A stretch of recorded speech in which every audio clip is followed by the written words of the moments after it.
السلام علیکم ورحمۃ اللہ۔ تمام حضرات سے ایک چھوٹا سا کام کرنے کی بات کر رہا ہوں، ایک چھوٹا سا کام جو آپ کی نمازوں کو بچا سکتا ہے۔ یعنی کہ آپ نماز پڑھ رہے ہیں مگر وہ نماز قبول مشکل ہی ہوگی۔ کیوں مشکل ہوگی؟ کیونکہ وہ نماز جو آپ نے پڑھی ہے، اکثر آدمیوں نے وہ ناپاکی کی حالت میں پڑھی ہے۔ کیسے؟ اب غور سے سنیے۔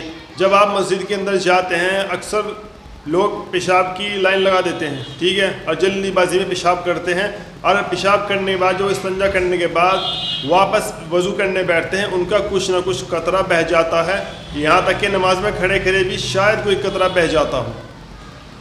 تو اس کے بارے میں آپ کو بہت آسان سی بات بتانے جا رہا ہوں، آپ کی نماز بھی بچ سکتی ہے اور بہت کام کی چیز ہے۔ کیا ہے کہ جب آپ استنجا کرنے بیٹھیں تو کیا کریں؟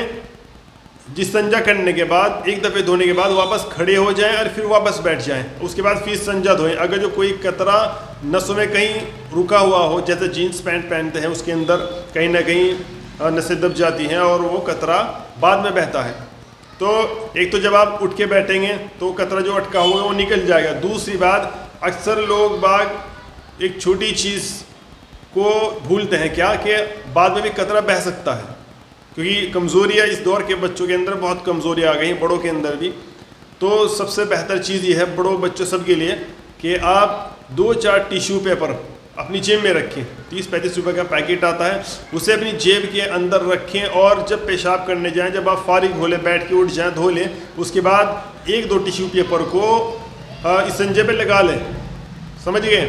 اور لگانے کے بعد آپ وہیں کے وہیں رہنے دیں اسے۔ اگر نماز کے دوران کوئی قطرہ بہہ گیا تو وہ اس ٹیشو پیپر میں آگے، اس سے آپ کی نماز میں خلل نہیں ہوگی، نماز نہیں جائے گی، سمجھ گئے؟ تو اس سے آپ کی نماز بچ جائے گی۔ اور اس کو اٹھا کے بعد میں جب نماز سے فارغ ہوں اسے اٹھا کر پھینک دیں۔